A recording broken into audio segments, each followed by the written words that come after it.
Meus irmãos, a paz do Senhor, bom dia a todos vocês, que bom estarmos juntos nesse tempo tão especial, poder desfrutar da companhia de vocês nesta conferência tão edificante, que tem como propósito nos fortalecer cada vez mais dentro desta convicção de estarmos alicerçados na palavra, poder retornar a Penha é sempre uma bênção, uma alegria, e estando aqui sempre dizer da gratidão, do louvor a Deus pela vida do pastor Silas, também da pastora Elisete, toda a diretoria da igreja da ADVEC, não apenas no Rio, mas em todas as filiais onde ela está servindo e cumprindo a sua missão, poder rever o pastor Silas Filho, agradecer ao pastor Ronaldo pelo convite e rever aqui tantas pessoas queridas, pastor Isaías,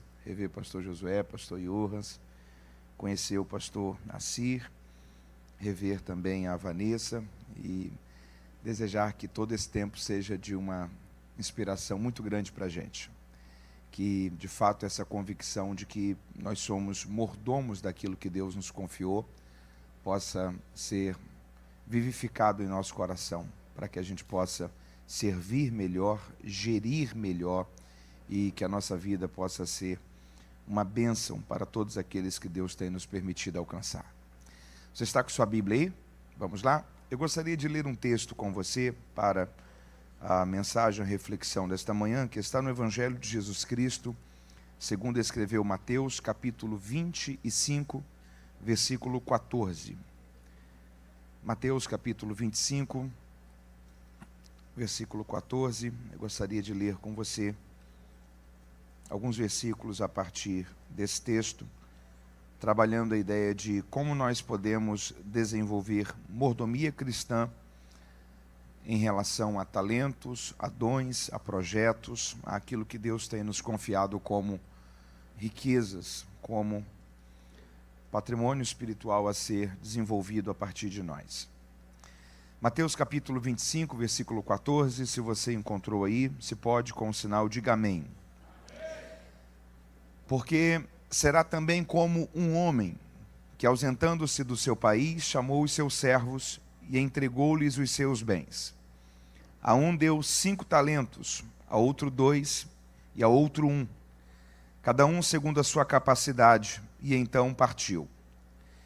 Tendo ele partido, que recebera 5 talentos, negociou com eles e granjeou outros 5 talentos.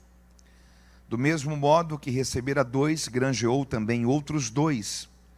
Mas o que recebera 1 foi e cavou na terra e escondeu o dinheiro do seu senhor. Muito tempo depois veio o senhor daqueles servos para ajustar contas com eles. Então, aproximando-se o que tinha recebido 5 talentos, trouxe-lhes outros 5 talentos, dizendo: Senhor, entregaste-me 5 talentos, e aqui estão outros 5 talentos que ganhei com eles. O seu senhor lhe disse: Bem está, servo bom e fiel, sobre o pouco foste fiel, e sobre o muito te colocarei, entre para o gozo do seu senhor. Chegando também o que tinha recebido 2 talentos, disse: Senhor, entregaste-me 2 talentos. Aqui estão outros 2 talentos que ganhei com eles. O seu senhor lhe disse: Bem está, servo bom e fiel. Sobre o pouco foste fiel, sobre o muito também te colocarei. Entre para o gozo do seu senhor. Mas chegando também o que tinha recebido 1 talento, disse: Senhor, eu sabia que és um homem duro, que ceifas onde não semeastes e ajuntas onde não espalhaste. E atemorizado eu escondi na terra o teu talento. Aqui tens o que é teu. Respondendo, porém, o seu senhor lhe disse: Você é um servo mau e negligente. Sabias que ceifo onde não semeei e ajunto onde não espalhei? Devias então ter dado o meu dinheiro aos banqueiros, e quando eu viesse, receberia com juros o que é meu. Tirai-lhe, pois, o talento e dai-o ao que tem 10. Pois a qualquer que tiver será dado, e terá em abundância, mas ao que não tiver, até o que tem lhe será tirado. Lançai, pois, o servo inútil nas trevas, e ali haverá para sempre choro e ranger de dentes. E se você leu comigo, diga amém. A proposta dessa manhã é nós entendermos um pouco sobre como que nós temos, de fato, desenvolvido mesmo mordomia, gestão, diante daquilo que Deus tem nos confiado como talentos, como riquezas, como dons, como ideias. Nós precisamos estar convictos nesta manhã de que todos nós recebemos de Deus uma dádiva, um talento, uma habilidade. Há algo que Deus compartilhou com você, que Deus colocou como riqueza dentro de você, que você não pode privar a nossa geração, o nosso tempo e as outras pessoas de desfrutarem e serem abençoados a partir disso que Deus compartilhou com você. Então, entender a gestão, a mordomia dos talentos e dos dons, é compreender que esses dons, talentos, habilidades, eles pertencem ao Senhor. E graciosamente, generosamente, Deus permitiu que isso estivesse depositado em nós. Então, está diante de nós a responsabilidade de não negligenciarmos isso, mas de servirmos com o melhor do nosso coração, com a melhor das nossas forças, diante daquilo que Deus tem nos permitido servir. Essa história aqui é uma história contada por Jesus que fala sobre um homem que era um homem muito rico. Para você ter uma noção da quantidade de patrimônio que esse homem tinha, o patrimônio dele estava calculado em aproximadamente 8 talentos. Um talento era uma das maiores cifras monetárias que havia naquela época. Era o salário de aproximadamente 20 anos de trabalho braçal.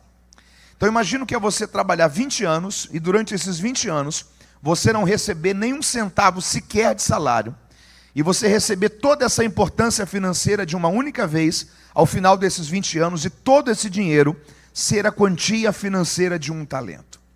Isso era uma importância financeira muito significativa.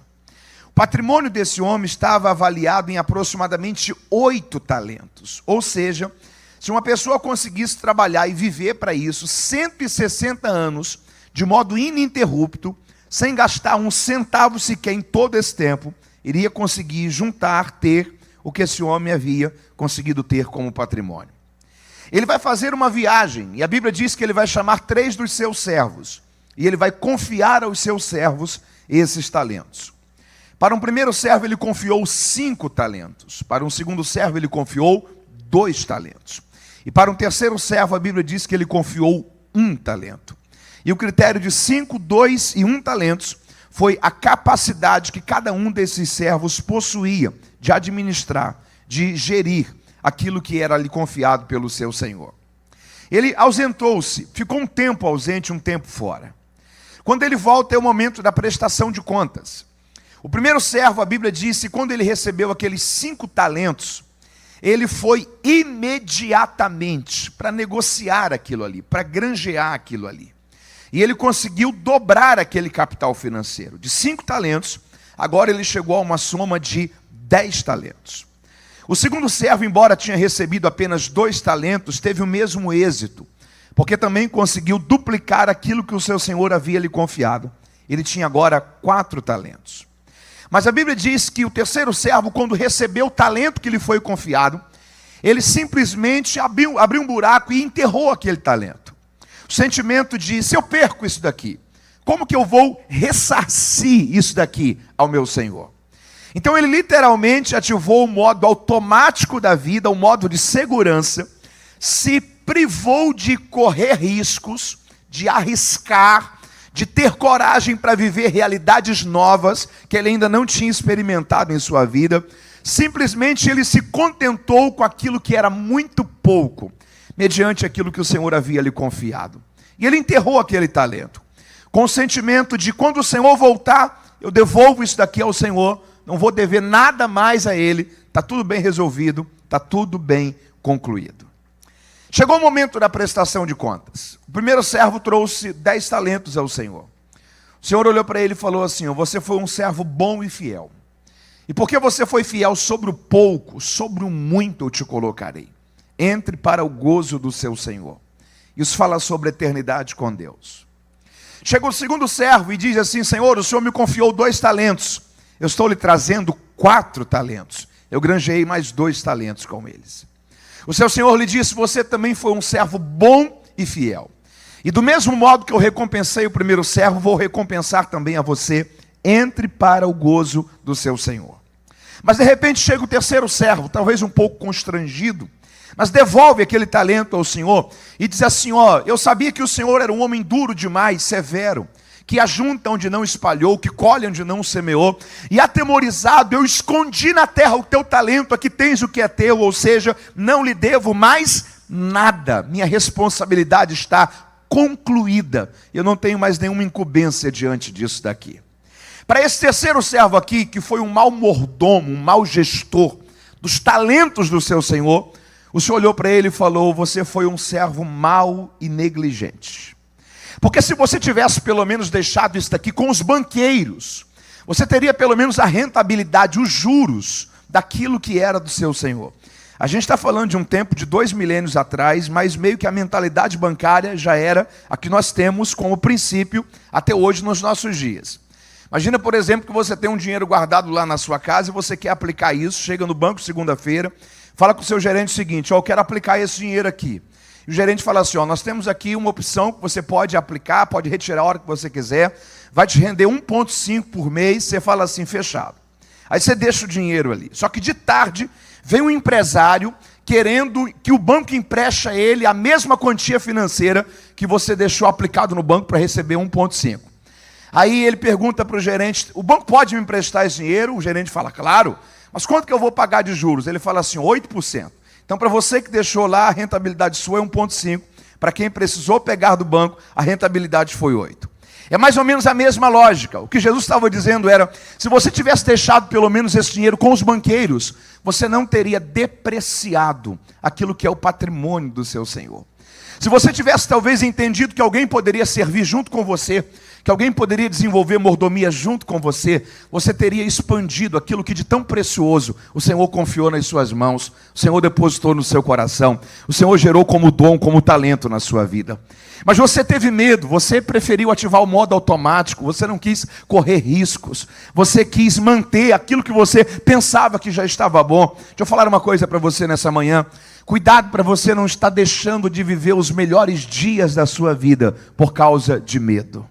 Cuidado para você não estar deixando de viver as experiências mais marcantes da sua vida por causa de falta de coragem de arriscar um pouco mais.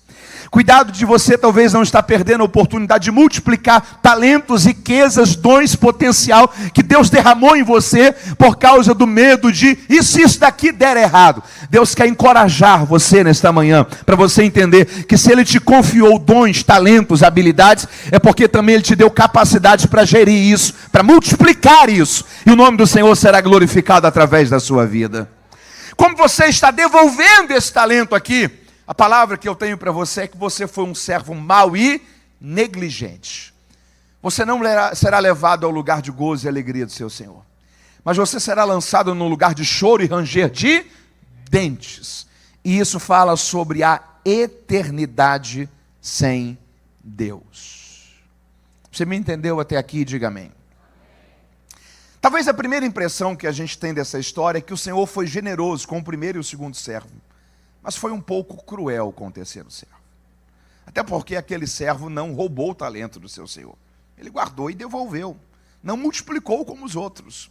Mas aparentemente o saldo também não foi negativo, porque ele não usurpou aquilo que era do seu senhor. Só que a grande questão é que Jesus está ensinando para a gente aqui princípios sobre mordomia, que a gente precisa essa manhã trazer para o coração da gente. E deixar isso enraizar convicções no coração da gente. Se você talvez tiver um bloco de papel, uma caneta, eu penso que tem informações aqui que você vai gostar de refletir sobre isso depois. Primeira coisa que a gente precisa aprender com essa história: o crescimento é uma decisão. Você pode repetir isso comigo? Diga: o crescimento é uma decisão. Sabe por que o primeiro e o segundo servo cresceram? Porque eles decidiram. Eles não quiseram se contentar com o que eles já tinham. Eles decidiram crescer. Deixa eu falar uma coisa a você nesta manhã. O futuro, ele não é acidental. O futuro, ele é intencional. O futuro, ele faz parte de uma visão que você alcança muito antes dele se tornar real, dele ganhar forma, dele criar corpo. Deus, ele deseja conscientizar a gente disso nessa manhã. Você precisa ter um planejamento, você precisa decidir crescer. Você precisa talvez entender quais são as áreas da sua vida que talvez existem, quem sabe, hábitos, comportamentos, quem sabe, palavras, quem sabe criar até bloqueios, medos, traumas na sua vida que talvez impediram você de pelo menos tentar, de pelo menos acreditar, de pelo menos se arriscar um pouco mais. Essa história, em primeiro lugar, ensina isso para a gente. Se nós queremos ser bons mordomos daquilo que Deus nos confiou, nós temos que entender que o crescimento é uma decisão. Ninguém cresce por um acaso. O futuro não é acidental, é intencional. É fruto de intencionalidade. É fruto de quem está disposto a querer crescer e busca isso. Segunda coisa, para a gente tirar como lição desta história, nesta manhã. Cuidado, tudo nessa vida tem um impacto na eternidade. Você pode repetir isso comigo? Diga, tudo nessa vida tem um impacto na eternidade.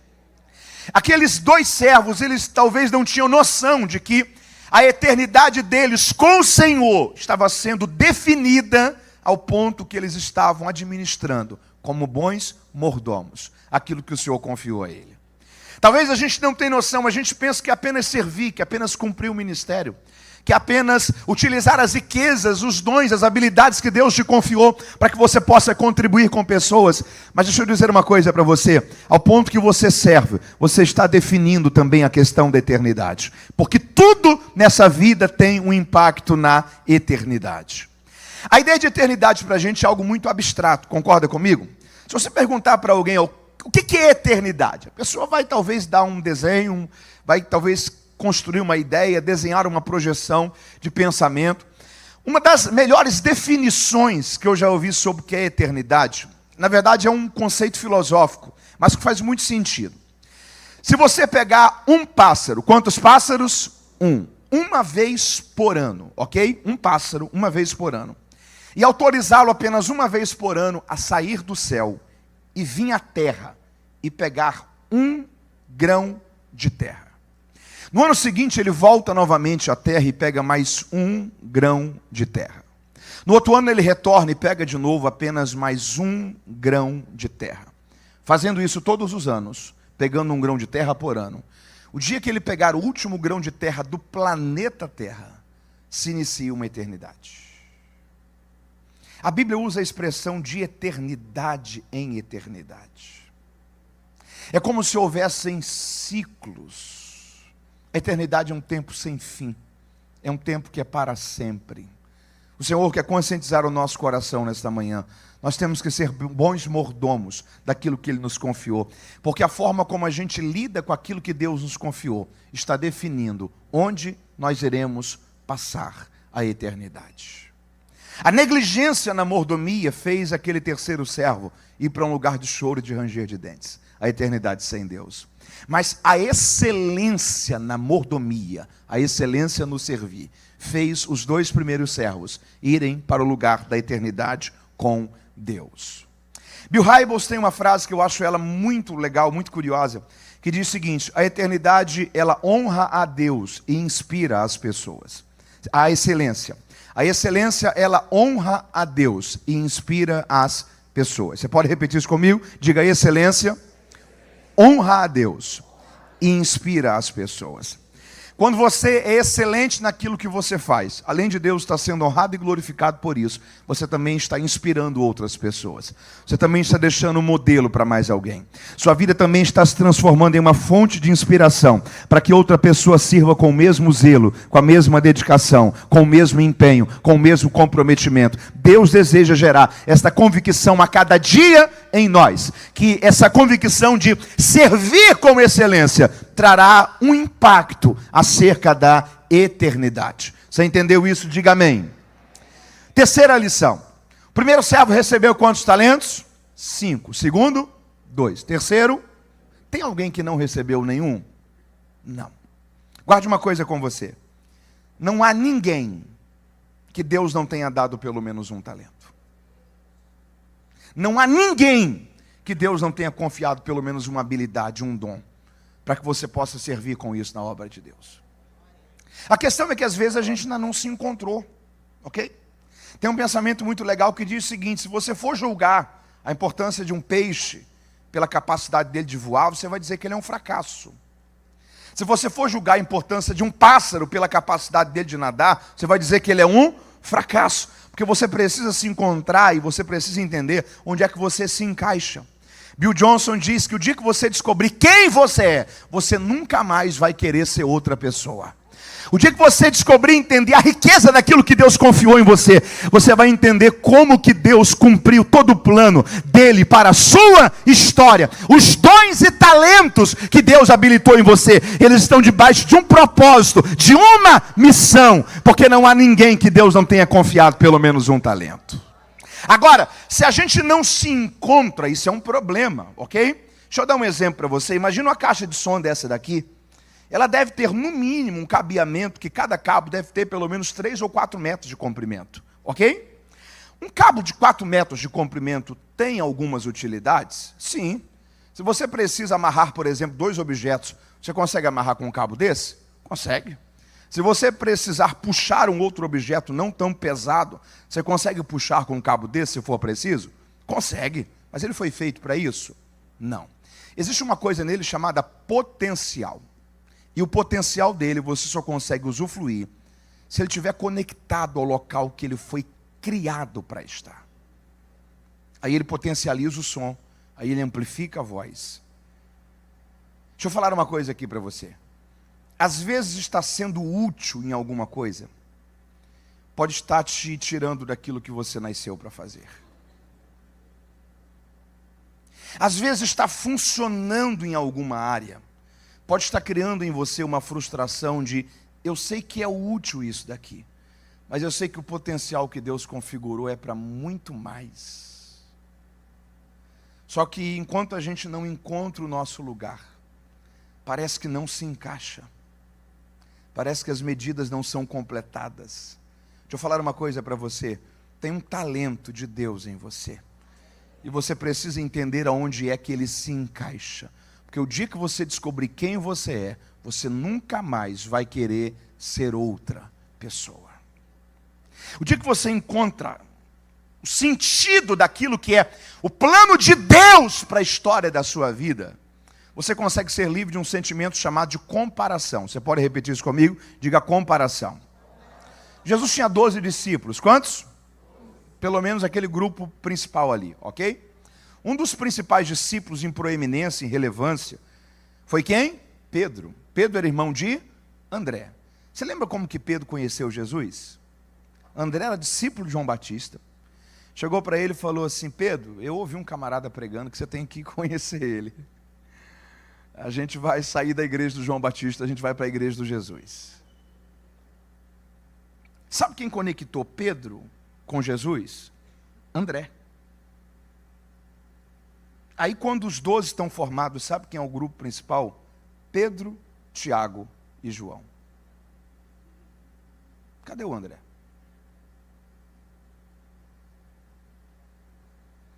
André aparece na Bíblia raras vezes. Só que todas as vezes que ele aparece na Bíblia, ele está fazendo a mesma coisa. Ele aparece na Bíblia conectando Pedro a Jesus. Ele aparece na Bíblia trazendo um menino de 5 pães e 2 peixes a Jesus.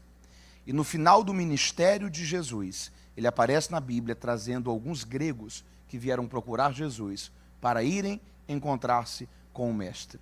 Ele havia encontrado qual era o talento dele. Ele havia entendido que a missão da vida dele era conectar pessoas a Jesus. Mas você colocou Pedro, e o Pedro cresceu e você ficou para trás, não tem problema, eu encontrei o meu lugar. Mas o Tiago e o João chegaram depois, e tem situações que o Tiago e o João foram junto com o Pedro, e a gente nem ouviu dizer que você estava lá. Não tem problema, por quê? Porque eu encontrei qual é o meu talento. Eu encontrei aonde é que eu me encaixo. Eu encontrei aonde faz sentido a minha vida. O dia que você descobrir quem você é, você nunca mais vai querer ser outra pessoa. Porque você vai entender que o talento que Deus confiou em você, ele está debaixo de um propósito, de uma missão. Entender isso fará de nós pessoas bem resolvidas com a gente mesmo. Você pode dizer glória a Deus por isso? Diga, não há ninguém que Deus não tenha dado pelo menos um talento. Encoraje alguém perto de você, pergunte para ele, você já descobriu o seu? Quarto lugar. Pensa uma coisa aqui comigo. O primeiro servo trouxe resultado, sim ou não? Precisou fazer um discurso? Não. Segundo servo trouxe resultado, sim ou não? Precisou fazer um discurso? Não. Terceiro servo trouxe resultado? Não. Fez discurso? O único. Jesus está ensinando uma coisa para a gente aqui. Normalmente no reino de Deus, quem é muito bom de dar desculpas é péssimo de produzir resultados. Gente que é fera em justificativa, quase sempre é horrível em produtividade. Gente que sempre sabe construir uma argumentação porque ele não conseguiu. Ou seja, gente que sempre sabe transferir culpas. Esse negócio começa de Adão, você lembra? Deus chegou na viração do dia e falou assim, Adão, onde é que você está? Ele falou assim, Senhor, a mulher que o Senhor me deu. O que ele está dizendo é, primeiro culpado é o Senhor. Se o Senhor não tivesse me dado Eva, isso não teria acontecido. Segunda culpa é de Eva. Se ela não tivesse me dado desse fruto, eu não teria quebrado o mandamento que o Senhor falou para ser respeitado. Mas ele não tem coragem de chegar diante de Deus e falar, Deus, fui eu que errei, me perdoe. Sabe o que a história de Adão está ensinando para a gente ali? Gente que é muito bom de transferir culpas, é péssimo de reconhecer erros. Gente que é muito bom de achar culpados, é péssimo em arrependimento e mudança. Gente que é muito bom de construir desculpas, é péssimo de produzir resultados. Nós precisamos fazer uma decisão no nosso coração nessa manhã, de qual grupo nós vamos fazer parte. Se do grupo das desculpas ou se do grupo dos resultados. Quarto lugar, você precisa vencer as suas desculpas. Você pode dizer isso comigo? Diga, eu preciso vencer as minhas desculpas. Na multiplicação dos pães, há um detalhe muito curioso ali. Porque a Bíblia diz que Jesus chegou para Filipe, e Jesus perguntou o seguinte, Filipe, como que a gente vai conseguir alimentar toda essa multidão? O Filipe olhou para Jesus e falou assim, Senhor, o lugar é deserto, o lugar é deserto. Segundo, já está tarde, já está. Terceiro, nem com 200 denários a gente ia conseguir comprar pão para essa turma toda. Filipe apresentou para Jesus 3 desculpas. Quantas? Guarde isso com você. Provavelmente, uma dessas desculpas são as desculpas que você mais tem acreditado nelas na sua vida. Primeira desculpa, ele colocou a culpa no lugar. No lugar. O lugar é deserto. Segunda desculpa, já é tarde. Ele coloca a desculpa no tempo. Terceira desculpa, nem com 200 denários a gente ia conseguir comprar pão para essa turma toda. Ele coloca a desculpa na falta de dinheiro. Talvez você tenha acreditado na desculpa de que o tempo não dá mais. Talvez você está acreditando na desculpa de que o lugar não serve. Talvez você está acreditando na desculpa de que se você tivesse mais dinheiro, você iria conseguir fazer. O Senhor está dizendo a você, você precisa vencer a desculpa do lugar. Você precisa vencer a desculpa do tempo. Você precisa vencer a desculpa do dinheiro. Se existir em você coragem, iniciativa, um coração convicto, Deus vai fazer a realidade do lugar mudar a partir de você. Deus vai te dar tempo para você fazer. Deus vai trazer recursos, trazer pessoas que vão patrocinar a visão, para que você realize, vence as suas desculpas. Deus quer te ajudar a você alcançar resultados. Você pode dizer glória a Deus aí por isso? Nós precisamos vencer as nossas desculpas. O lugar não serve. Deixa eu dizer uma coisa para você. Na maioria das vezes a bênção de Deus não está sobre lugares, a bênção de Deus está sobre pessoas. Abraão olhou para Ló e disse assim, ó, para onde é que você quer ir? Tem certeza, tio? Tem. Mas a gente está brigando por causa de rebanho, por causa de pasto. Um local tem rebanho, são as campinas férteis de Sodoma e Gomorra. Do outro lado é deserto, seu problema vai continuar. Pode escolher para onde que você quer ir. Ló pegou a região fértil. Abraão foi para o lugar deserto. Pouco tempo depois, Sodoma e Gomorra foi destruída, Ló saiu sem nada. Abraão estava no deserto, mas prosperando, porque a bênção de Deus não está sobre lugares, a bênção de Deus está sobre pessoas. Você pode estar no lugar mais árido que for, Deus vai te fazer florescer ali, Deus vai te fazer prosperar ali, Deus vai te fazer avançar ali. O lugar não pode ser uma desculpa para você. Você precisa ter coragem para vencer as suas desculpas. Ah, se eu fosse 20 anos mais novo. Ah, se eu tivesse 30 anos de idade agora. Ah, se alguém acreditasse no projeto e investisse. Ah, se eu tivesse mais dinheiro. Deixa eu falar uma coisa aqui para você. Se você tem um sonho, Deus te abençoa. Mas quando você está vivendo um sonho de Deus é diferente. Deus te patrocina. Se é um projeto seu, Deus abre caminhos para você. Mas se você está vivendo um projeto de Deus, é diferente. Deus olha e diz, se você tiver coragem de ir, eu tenho coragem de suprir todas as suas necessidades. Deixa eu falar uma coisa aqui para você nessa manhã. Tem chances de você desistir, mas não tem chances de Deus falhar com você. Você lembra de Elias? Deus chegou para Elias e disse o seguinte, Elias, vá para o ribeiro de Querite, porque eu já ordenei aos corvos que te sustentem. Tinha chance de Elias não ir para o ribeiro, sim ou não? Sim. Tinha chance de Deus não cuidar dele lá? Não. Algum tempo depois o ribeiro secou. Aí Deus olhou e falou assim, Elias, agora vá para Serepta, porque eu já ordenei a uma viúva que te sustente. Tinha chance dele não ir para Serepta, sim ou não? Sim. Tinha chance dele chegar em Serepta e Deus não cuidar dele? Não. Sabe o que você precisa entender? Deus disse, Elias, vá, porque eu já ordenei a corvos e eu já ordenei a uma viúva. Você precisa entender que com você Deus fala, mas com a providência Deus ordena.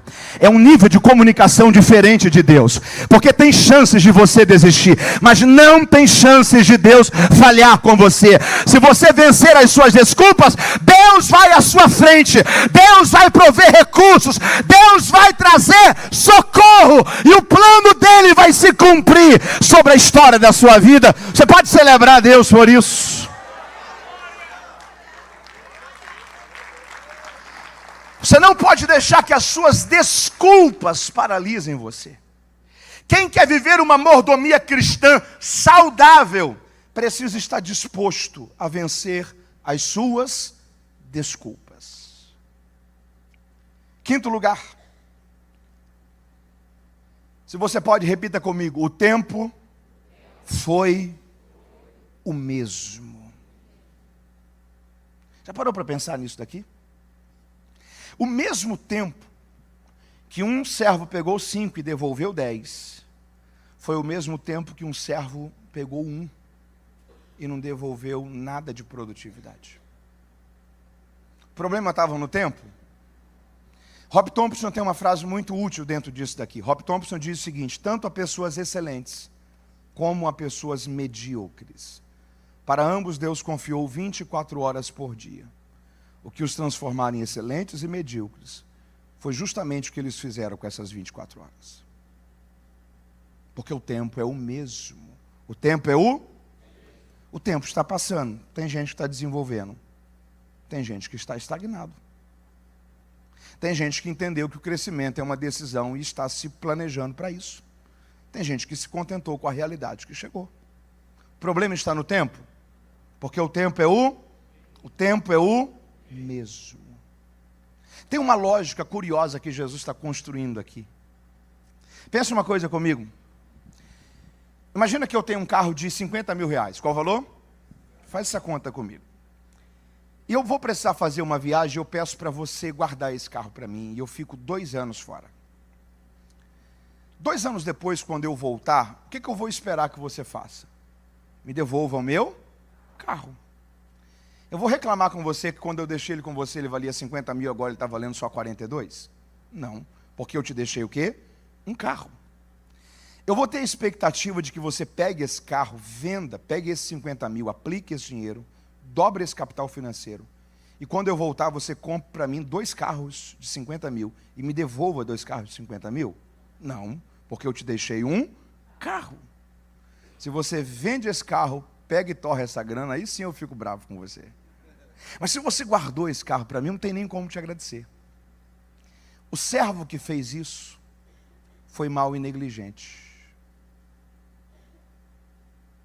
O servo que foi aprovado foi o servo que devolveu 2 vezes mais o que o Senhor colocou para ele guardar. Tem uma coisa que a gente precisa entender aqui sobre mordomia. No reino de Deus, quem mantém, perde. Não existe esse negócio de manutenção. Quem mantém, perde. No reino de Deus, ou você melhora, ou porque não melhorou, automaticamente ficou pior. Ou você evoluiu, ou automaticamente, se não evoluiu, regrediu. Ou você progrediu, desenvolveu e cresceu, ou porque não cresceu, automaticamente se tornou menor. Não existe esse negócio de manter no reino de Deus. No reino de Deus, quem mantém, perde. Porque a lógica de Deus é diferente. A lógica de Deus é a seguinte: o servo que devolveu 10, devolveu quantos talentos? 10. Mas o saldo dele foi qual? 5. O servo que devolveu 2, o saldo dele de produção foi qual? 2, o que devolveu 4. Ok? E o servo que devolveu 1, o saldo dele foi qual? 0. Guarde uma coisa com você. Deus irá nos julgar não só pelo que Ele nos confiou, mas principalmente pelo que nós produzimos com aquilo que Ele nos confiou. Tem gente que talvez a maior tragédia da vida dele foi ter recebido um talento. Porque ele olhou para aquilo ali, ele começou a sentir-se que, olha aqui, olha o que Deus me deu, olha o que eu sei fazer, olha a habilidade que eu tenho, olha o dom que eu tenho.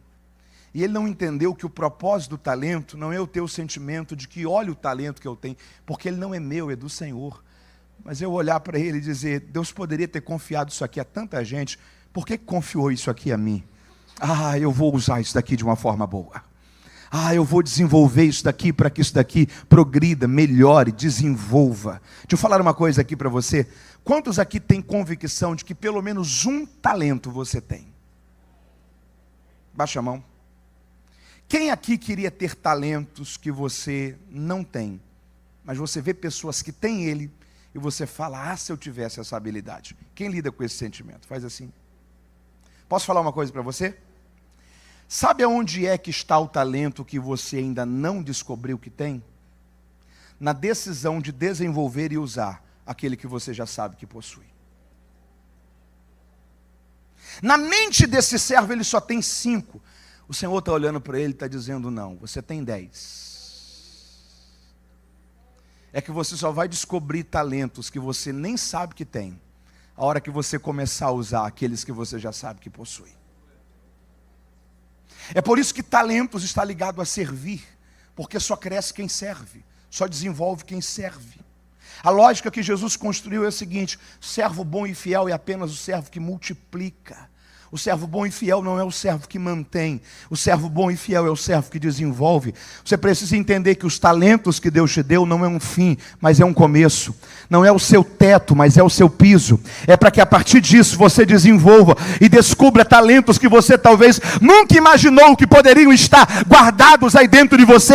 Quando você usar e servir nas áreas que você sabe que Deus te deu potencial e habilidade para servir, você vai descobrir uma nova realidade, um outro universo de talento, uma outra medida de unção, de graça, de poder, de autoridade. Sirva com excelência. Quanto mais você servir, mais você vai desenvolver e mais talentos novos de Deus vão se tornar reais sobre a sua vida. O talento que você ainda não sabe que tem, ele está escondido no serviço do talento que você já sabe que possui. Só que a grande questão é, o tempo foi o mesmo. O tempo foi o problema não é o tempo. Se você pode, diga comigo bem forte, diga: a próxima geração não está perdida. Você pode dizer isso comigo? Diga: Deus tem um plano especial para cada geração.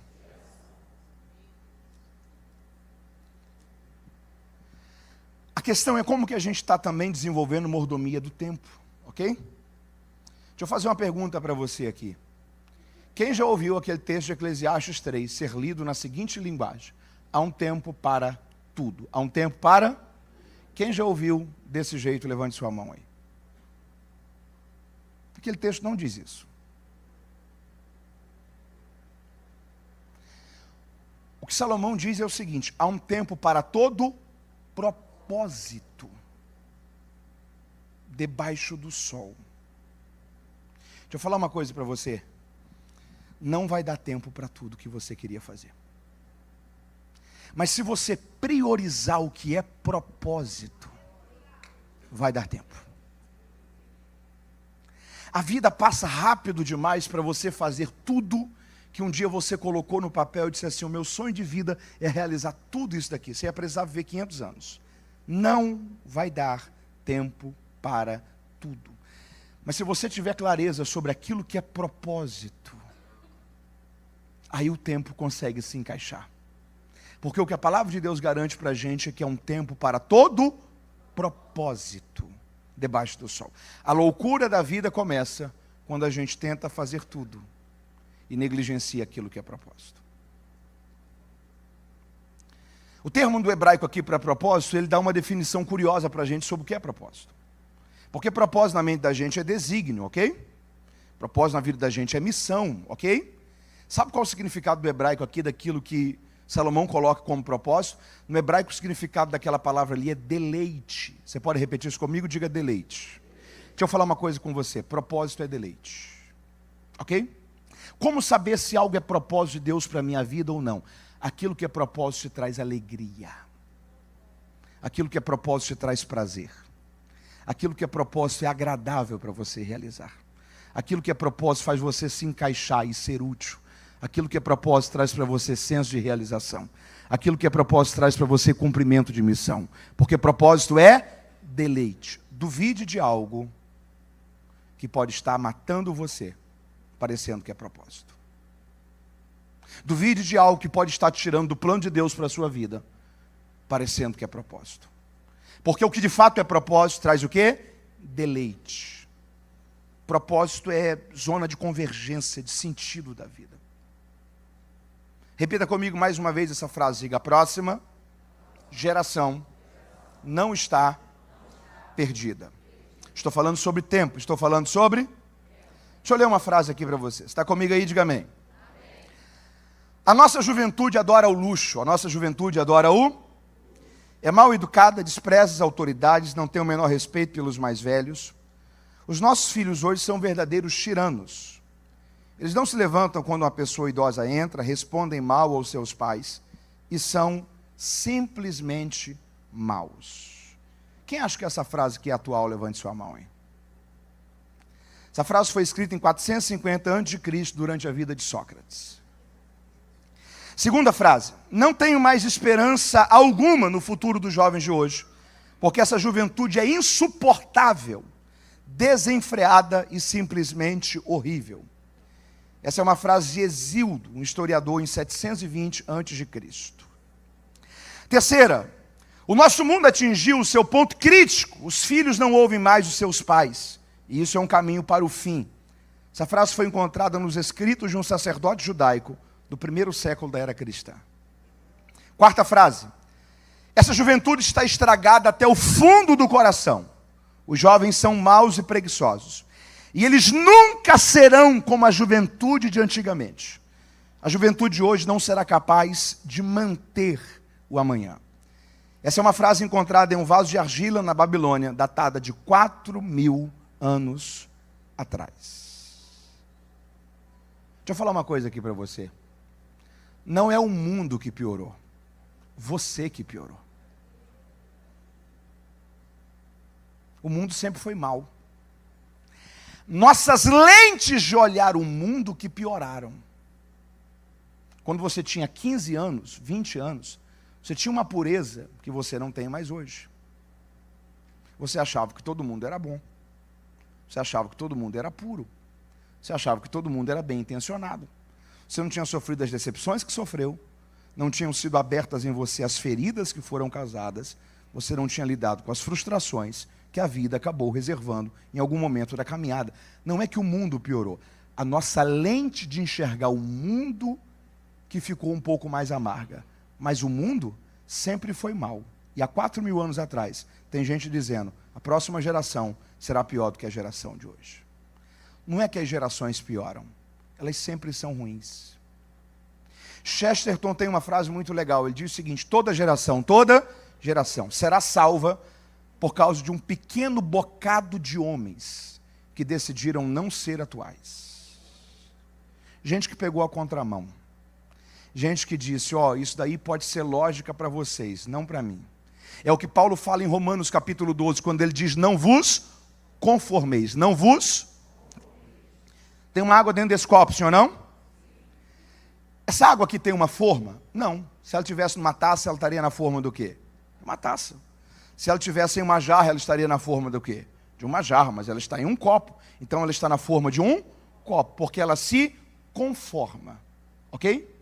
Paulo está dizendo, não vos conformeis com esse mundo. Não absorva a forma do mundo, o modelo do mundo, as tendências do mundo, os padrões do mundo. O que você tem que utilizar é o verbo formar, não para se conformar, mas para transformar, pela renovação da vossa mente.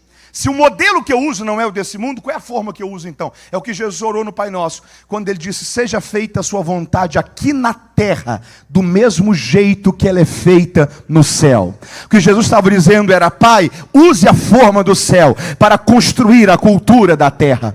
Use o modelo do céu para estabelecer o modelo da terra. Por quê? Porque o mundo sempre foi mal. Não são as pessoas que pioram, é a nossa lente de enxergar o mundo que com o tempo vai piorando. Se você chegar para o seu filho, filha, quem sabe neto ou neta, hoje ele tem uma pureza que daqui 30 anos ele vai dizer o seguinte, época boa era a minha. Só que nessa época você está olhando e está dizendo, não presta, o mundo está perdido, as pessoas estão intolerantes, ninguém respeita mais ninguém. Não é que hoje está melhor, é que as lentes deles ainda são puras. Mateus, como então que eu tenho que enxergar essa perspectiva, se o mundo sempre foi mal? Nós temos que enxergar pela perspectiva que Deus construiu em Noé. Quem aqui cresceu na igreja, ouvindo dizer que Noé tinha que salvar o mundo? Levante sua mão aí. O texto de Gênesis nunca disse isso. Se fosse para salvar o mundo, tinha que ser 4.000 arcas. Deus mandou Noé construir uma arca. E o que Deus disse foi, Noé, construa uma arca para ti e para a tua casa, para a tua família. O que Deus estava dizendo era, Noé, o mundo sempre foi mal. Não espere o mundo melhorar. Mas não é porque o mundo é mal que a sua vida tem que ser má.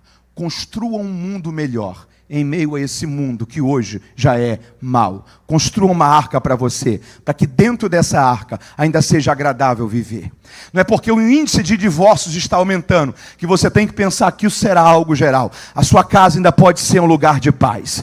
Construa um ambiente onde seja agradável viver dentro dele. Construa um ambiente onde os seus filhos cresçam sabendo que é um pai que respeita a sua mãe, uma mãe que respeita e honra o seu pai, um casal que é segundo o modelo de Deus, uma casa onde Deus ainda é respeitado, aonde a presença de Deus ainda é preservada, aonde Deus ainda é glorificado dentro dela, porque não é porque o mundo piorou que o seu mundo tem que piorar. Construa um mundo melhor para você, construa uma arca para você e para a sua casa, e Deus estará dentro dela. Você pode louvar a Deus por isso?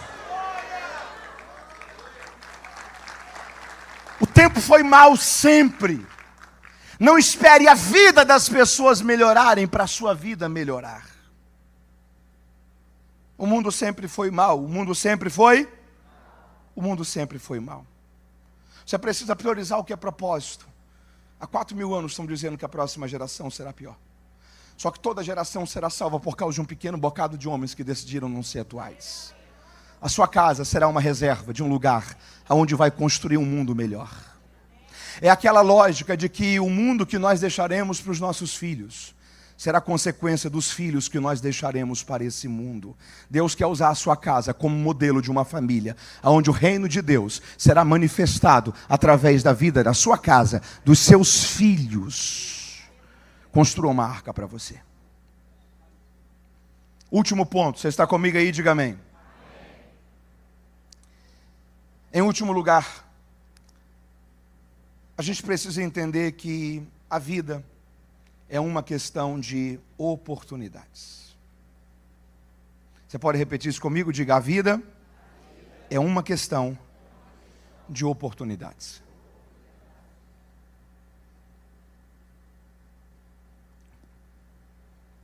A mesma oportunidade que o primeiro e o segundo servo tiveram, foi a mesma oportunidade que o terceiro servo teve, sim ou não? O que o primeiro e o segundo servo fizeram? Aproveitaram. E o terceiro servo ignorou. Deixa eu falar uma coisa aqui para você.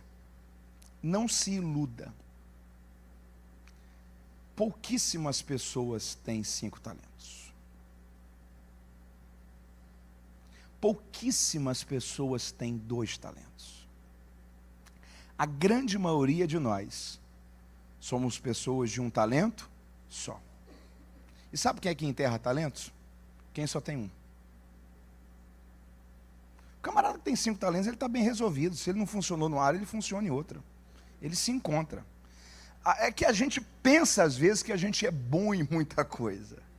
Mas talento mesmo a gente tem pouco. A maioria de nós tem um talento só. Tem gente que quebra o galho. Tem gente que é igual pato. Você já viu o pato? Pato nada, corre e voa, mas nem nada bem, nem corre bem, nem voa bem. Tem gente que resolve ali no momento, mas quando você precisa de excelência, de talento, de qualidade, não tem. Mas vai. Você nem sempre vai ter todas as opções que você queria ter, talvez, para montar o time dos sonhos para trabalhar com você. Seria bom se a gente tivesse só 5 talentos. Só que a grande maioria das pessoas são pessoas de um talento. Deixa eu dizer uma coisa para você. Não sepulte a geração de um talento só. Traga eles para perto. Inspire eles. Faça o seu coração ser derramado no coração deles. A liderança de Moisés teve uma coisa diferente da liderança de Josué. Moisés sempre tinha jovens por perto. Jovens por. Você tinha Josué, você tinha Caleb, você tinha os espias. Alguns não aproveitaram, ok. Qual foi o legado da geração de Moisés? Josué, Caleb, os guerreiros que conquistaram Canaã. Você tem uma coisa na liderança de Josué. Você não vê jovens por perto. Sabe qual é o legado da geração de Josué? Juízes capítulo 2, versículo 10. E levantou-se uma geração que não conheceu ao Senhor. Porque a melhor forma de você conhecer a Deus é andando com alguém que anda com Ele. Sua vida tem que inspirar a vida de alguém. Traga para perto quem tem um talento só. Porque ele não tem noção de que um talento é o que ele sabe que tem. Mas tem um talento escondido que quando você ajudá-lo a desenvolver, ele vai ir multiplicando, crescendo, expandindo. Porque líderes têm a capacidade de enxergar nos seus liderados talentos que eles ainda não sabem que têm. Você já enxergou isso neles. Eles não mentalizaram isso ainda. Você precisa trazê-los para perto. Sua vida precisa inspirar. Porque a grande maioria de pessoas são pessoas que têm um talento só. A vida é uma questão de oportunidades, é uma questão de... Esse terceiro servo não entendeu que ele estava tendo a oportunidade de dar vida dele. De definir onde ele iria passar a eternidade. Se num lugar de choro e de ranger de dentes. Ou se num lugar de alegria e de gozo do seu Senhor. Fecho essa mensagem aqui. Quem foi o sucessor de Elias? Quem? Você sabia que Eliseu não foi o primeiro discípulo de Elias? Elias surgiu em Israel em 1 Reis 17, 1 Reis, Eliseu em 1 Reis 19. Entre os capítulos 17 e 18, a gente tem aquilo que é chamado o enfrentamento de Elias com os profetas de Baal. Quando a Bíblia diz que depois de derrotar os profetas de Baal e Azera, a Bíblia diz que Elias chamou o seu moço, chamou o seu, e disse assim, suba até o alto do Carmelo e desça e me diga o que você viu lá. O moço subiu, desceu e falou assim, não vi nada. Suba a segunda vez, nada. Terceira, quarta, quinta, sexta vez, nada. Na sétima vez, a Bíblia diz que Elias ora por ele. E Deus abre os olhos dele. E quando ele sobe, ele tem uma visão e ele volta empolgado, feliz. Ele disse: Elias, é simples, é uma nuvem, é pequena, é do tamanho da mão de um homem.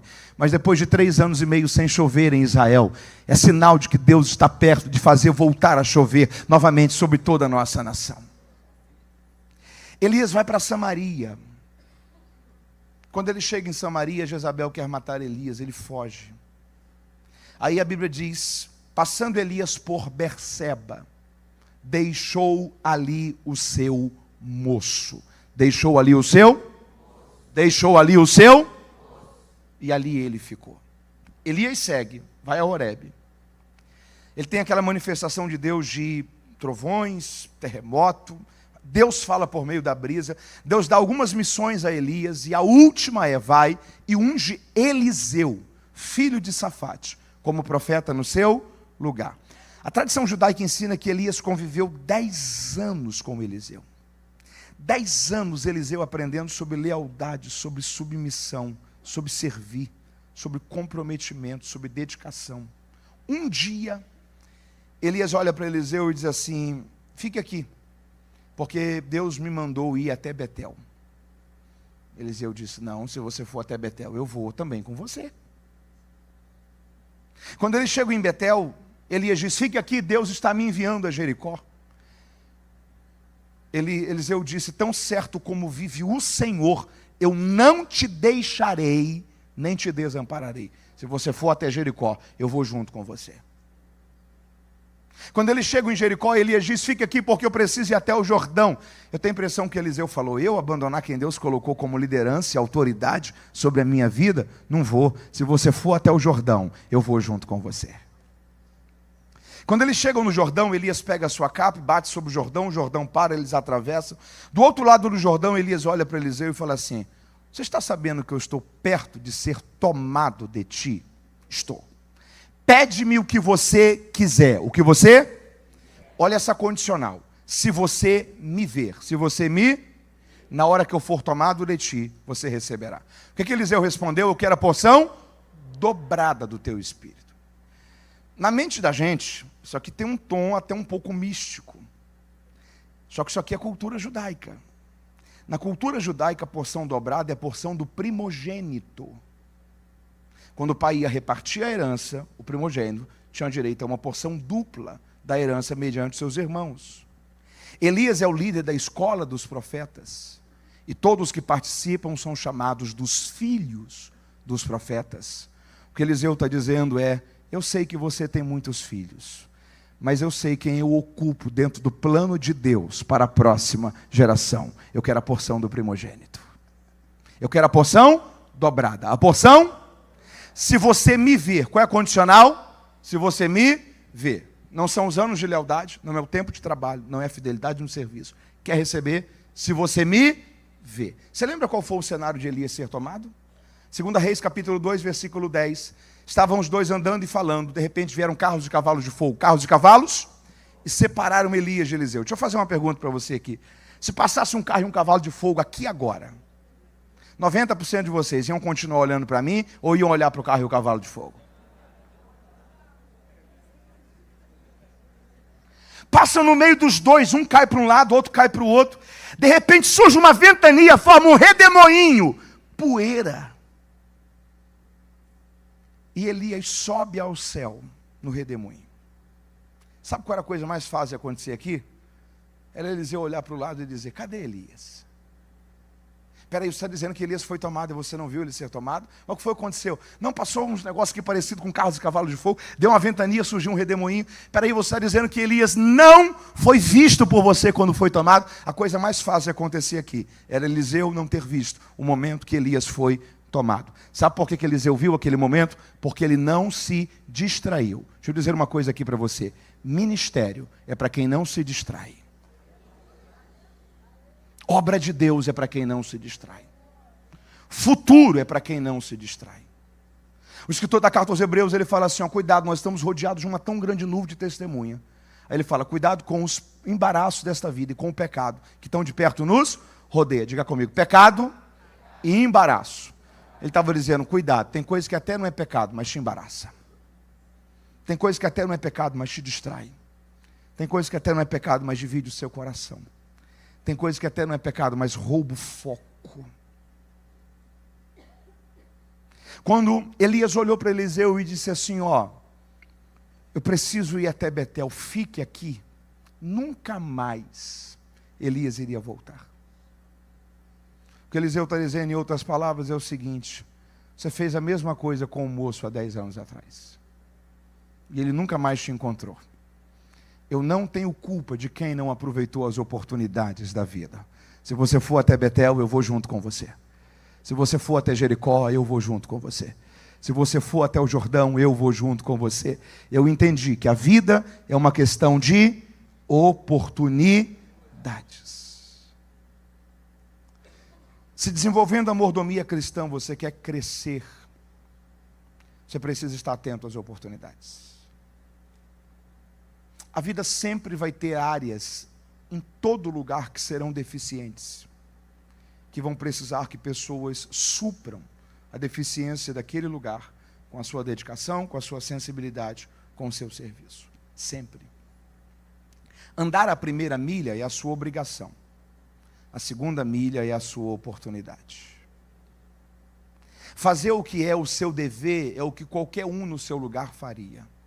Fazer o que a maioria talvez não perceberia que podia ser feito é o que vai te levar a um cenário extraordinário de crescimento na sua gestão, na sua mordomia. Eu encerro essa palavra dizendo a você: Deus está derramando sobre nós sensibilidade nesta manhã, para a gente desenvolver uma mordomia que seja funcional, que seja sustentável, para que você tenha a graça de Deus para enxergar o que talvez a maioria das pessoas não conseguiram enxergar. E se a sua vida for uma resposta e uma solução para aquilo ali, Deus vai te fazer crescer, multiplicar, desenvolver, avançar, e o nome do Senhor será glorificado através da sua boa gestão.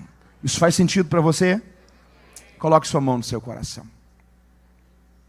Feche seus olhos, diga comigo: Senhor, obrigado pelos dons, talentos e habilidades que o Senhor me confiou.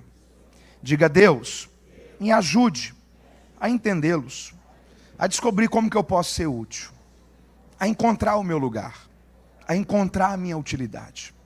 Eu sei que talento eu tenho. Eu preciso descobrir o que fazer com ele. Diga: Deus, tira de mim o medo, o sentimento de comparação, me faça aproveitar o tempo, me faça entender que se eu servir nessa área, eu vou me descobrir em outras áreas também, eu vou multiplicar os talentos. Diga: Deus, ajuda-me a vencer as minhas desculpas. O tempo não vai ser um problema, o lugar também não. Dinheiro eu sei que não vai ser problema, porque o Senhor é capaz de suprir todas as minhas necessidades. Eu oro a Ti nesta manhã, pedindo ao Senhor: ajuda-me a ser um bom mordomo, para que um dia eu possa ouvir do Senhor: porque você foi fiel sobre o pouco, sobre o muito eu te colocarei. Entre para a alegria do seu Senhor. Você pode dizer amém? Que Deus te abençoe, em nome de Jesus.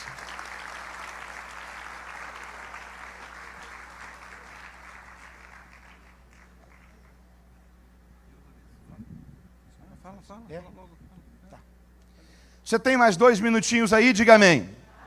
Deixa eu te dar um aviso rápido aqui. Na saída você tem 3 livros. Quantos livros? Que vão estar à sua disposição e vão te ser muito úteis. O título deles é: primeiro, Enciclopédia da Vida dos Personagens Bíblicos. O segundo é um manual bíblico expositivo sobre as parábolas de Jesus. E o terceiro é o Guia do Estudante da Bíblia. A enciclopédia é um material que eu levei mais de 7 anos escrevendo ela. Quantos anos? 7. São quase 500 páginas. Não é daqueles livros, daqueles que você lê da página 1 até o final, não sei o que você queira, mas é uma obra de pesquisa. Sabe aquele momento que você está lendo um texto da Bíblia e tem uma dúvida ali? Está lendo sobre Jó. Você vem que na letra J, às vezes tem 10, 15, 20 páginas te explicando a vida de um único personagem da Bíblia. Contexto cultural, histórico, questões interpretativas da Bíblia, questões polêmicas da Bíblia. A primeira família, por exemplo, foi Adão, Eva, Caim e Abel. Mas a Bíblia diz que Caim matou Abel, foi morar numa cidade chamada Nod, ali se casou, teve filhos e formou toda a sua família. Se a primeira família da Bíblia foi Adão, Eva, Caim e Abel, quem foi a esposa de Caim? Como assim ele foi morar em uma outra cidade se tudo começou no Éden? Como que a gente explica isso? Então são coisas da Bíblia que você está lendo e fala assim, mas como que se entende isso daqui? Então é um livro que vai te ser útil para o seu tempo de leitura, para você preparar aulas, mensagens, conteúdo a ser compartilhado nas suas redes sociais. Eu tive a alegria de ter o prefácio dessa obra por um pastor muito querido da nossa nação, saudoso Dr. Russell Shedd. Dentre as coisas que o Dr. Shedd escreveu no prefácio, escreveu que não conheceu outra obra em português que reunisse tantas informações sobre a vida dos personagens bíblicos quanto essa. Essa ferramenta que vai te abençoar demais. A penúltima obra é o Manual Bíblico Expositivo sobre as Parábolas de Jesus. Jesus contou aproximadamente 42 parábolas. A grande maioria delas está dentro de um contexto cultural muito diferente do nosso. Um exemplo disso é a parábola das 10 virgens. Eu, por muito tempo, pensei e preguei Mateus 25, entendendo as 10 virgens ali apenas como um símbolo da igreja. Até que eu me deparei com a seguinte questão: quem eram as 10 virgens dentro do contexto cultural daquela época? Elas eram acompanhantes da noiva, que tinham a missão de cuidarem da noiva, prepararem ela para o casamento e iluminarem o caminho que era da casa da noiva até a casa do noivo, que era onde o casamento judaico acontecia. Se as 10 virgens não eram a noiva, na analogia entre Cristo e a igreja, elas não se encaixam ali como a igreja. Quem então elas representam ali? Qual era a diferença do joio para o trigo? O rico e o Lázaro, era uma parábola ou uma história real? Jesus nunca deu nome aos personagens das suas parábolas, ali ele dá. O que é a blasfêmia contra o Espírito Santo, que é o ensino de Jesus em uma de suas parábolas, que é a história do mais valente? Então são mais de 300 páginas, te explicando todas as 42 parábolas que Jesus contou. Inclusive a de hoje que eu preguei também é a parábola dos talentos. Todas as 42, dentro do contexto cultural daquela época, interpretativo para o nosso tempo e também exegético, analisando o grego bíblico ali. E o último livro é o Guia do Estudante da Bíblia, que é um livro que é fruto de anos de pesquisa sobre os temas mais desafiadores para a interpretação bíblica. Muitas questões escatológicas, as pessoas possuem muitas dúvidas sobre Apocalipse, grande tribulação, juízo final, o anticristo. Como que a gente entende tudo isso? A vida após a morte, os mortos possuem memória ou não? Nós reconheceremos ou não as pessoas no céu?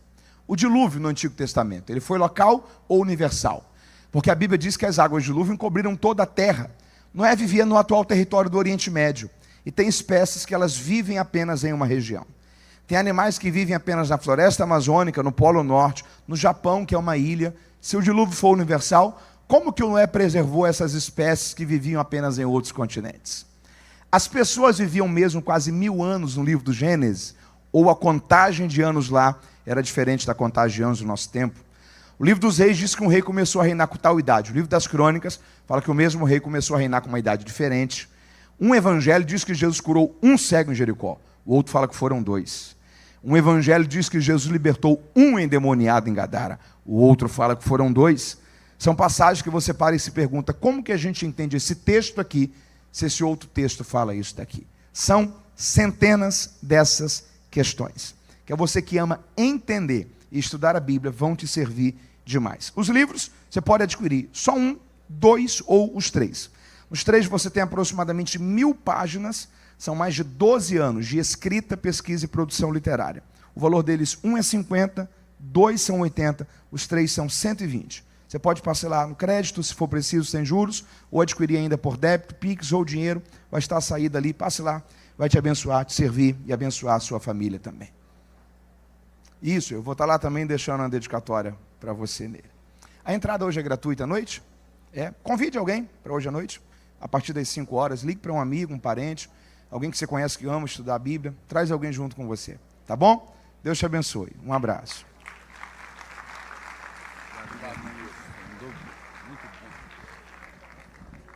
E aí, amigos, fomos abençoados?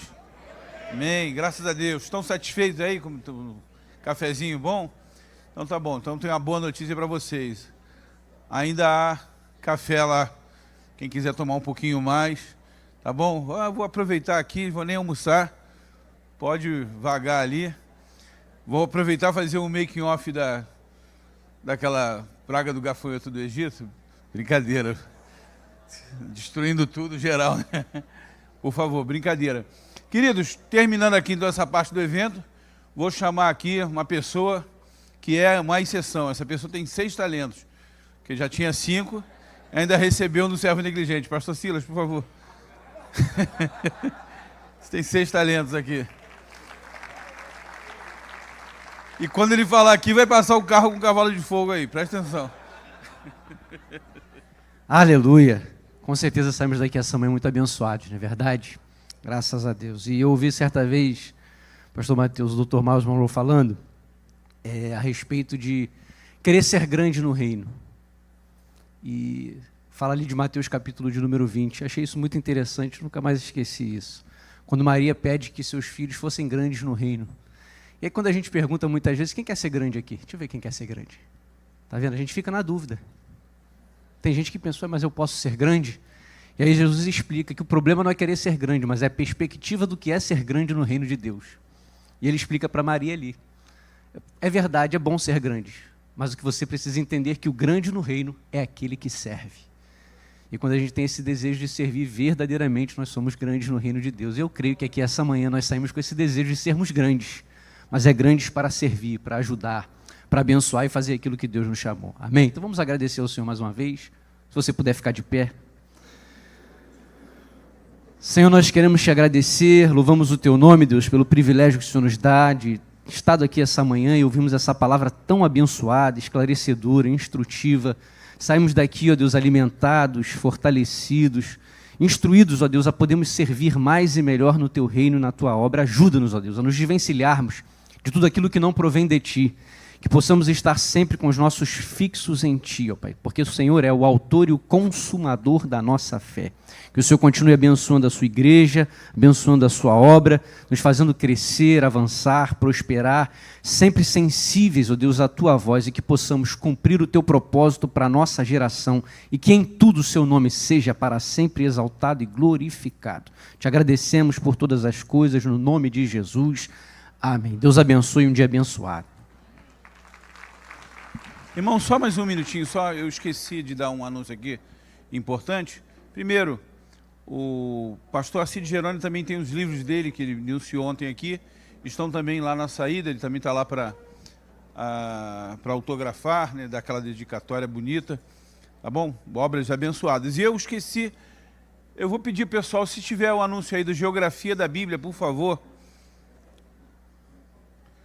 Geografia da Bíblia, se tiver aqui. Você falou que tinha colocado lá, tinha pedido mim.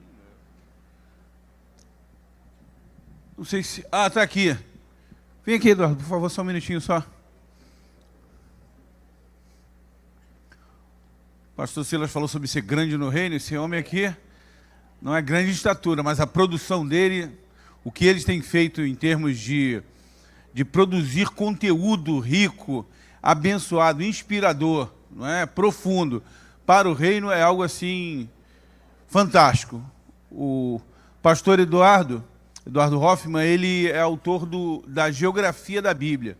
De vez em quando, né, eu tenho certeza que vocês veem ministrações, eu sempre uso o material do pastor Eduardo, e em toda a DEVEC, em todo o Brasil, e até mesmo fora do Brasil, as pessoas têm usado esse material como referência para a ministração das suas lições. São mapas, são infográficos, coisa assim de primeiro mundo. O pastor Eduardo, ele trabalha com georreferência, então ele vai lá na NASA, né, manda os satélites lá fotografar o local, ressuscita pessoas, não é?